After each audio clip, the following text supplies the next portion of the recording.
You ever wonder how the economy got to where it is, uh, where people can't afford things anymore?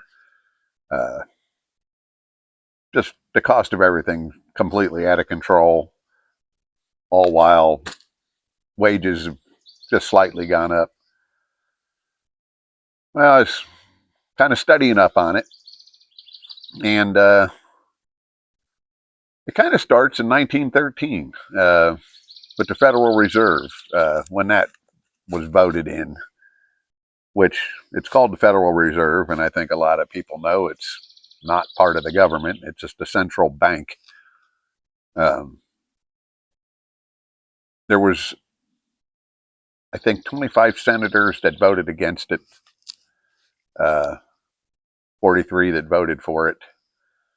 And from that point on, from what I understand, anybody that was against it pretty much ended their career in politics.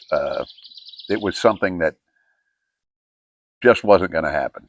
Um, and it's been that way ever since. And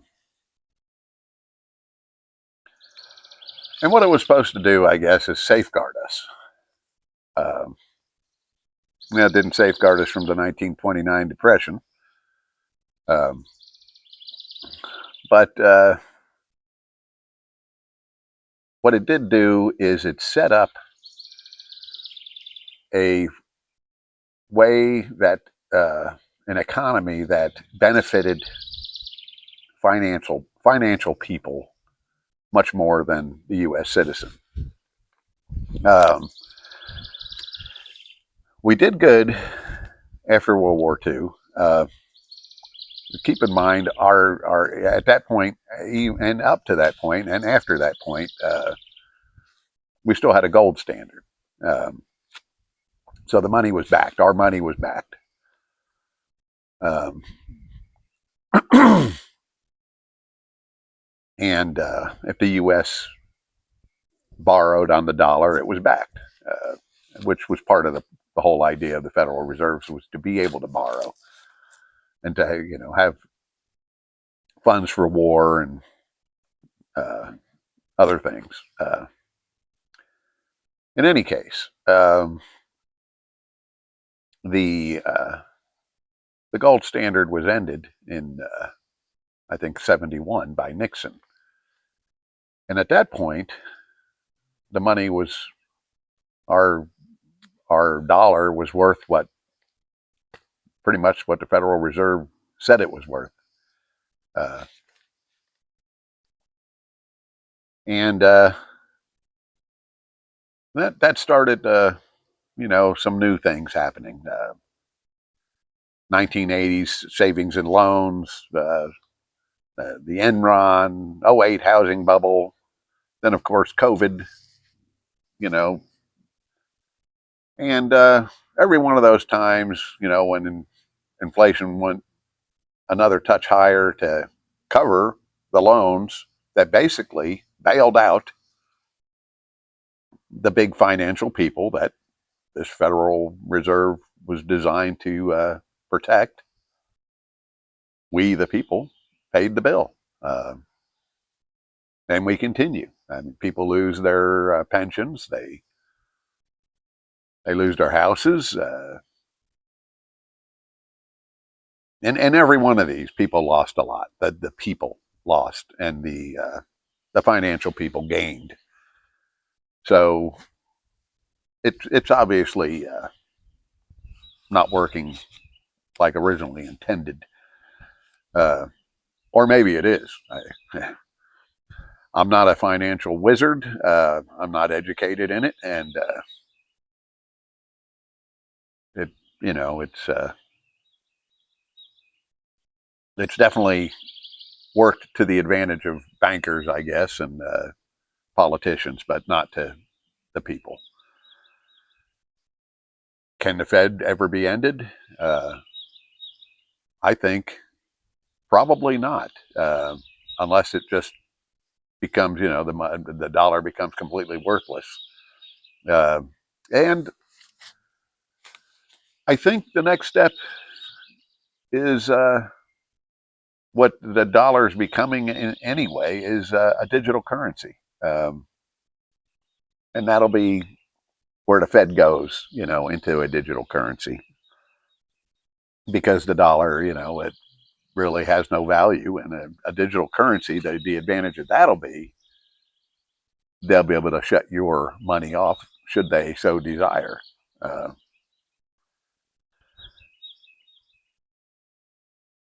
how did we get here? I don't know. uh, Maybe it's just a certain uh, group of elites that worship money more than anything else. Could that be it? Um, you know, Going back several decades, money flowed from the top to the bottom. Wealth flowed from the top to the bottom. And I think we've reached a part in history where money's flowing the opposite direction, flowing from the bottom to the top. Uh, it used to be, as long as big corporations were doing well, everybody that worked for them and maybe worked for anything that branched off to them made a good living and was able to do well. But now it seems like the money from the top is sucking the money out from the bottom and leaving us with nothing. Hence the cost of everything going through the roof while not getting increased wages.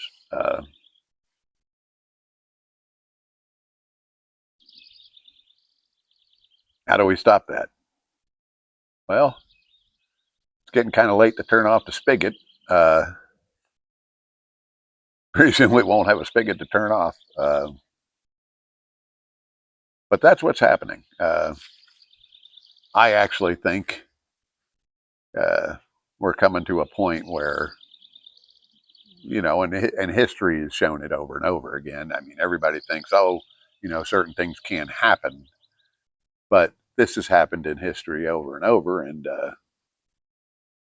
the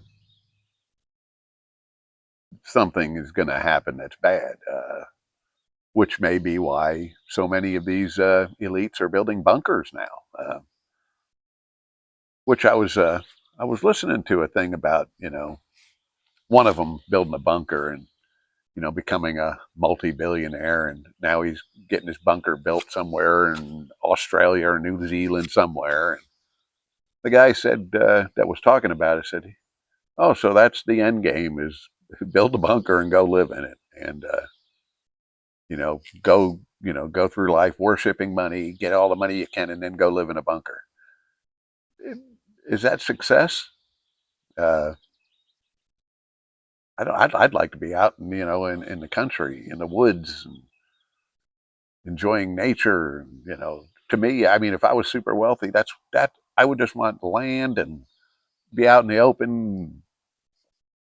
I think a lot of people would, enjoy nature and enjoy the animals, and all the all the everything nature has to offer you, instead of be underground in fear of you know people coming to get you.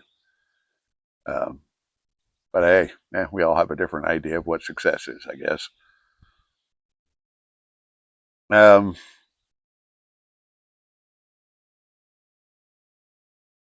One thing that got me thinking is right now our country is being run by the same people who have destroyed it, and well, that's sad. Uh, but it is what's happened. Uh, the oligarchs and the politicians that serve them have just pretty much destroyed us. And just a matter of time before they finish it off and then go live in their bunkers. Anyway, sorry for another video of doom and gloom, but to me, it's reality. I mean, how else do you look at it? We always make it, one way or another. That's one thing about us. We'll figure it out. Thanks for watching. Like and subscribe.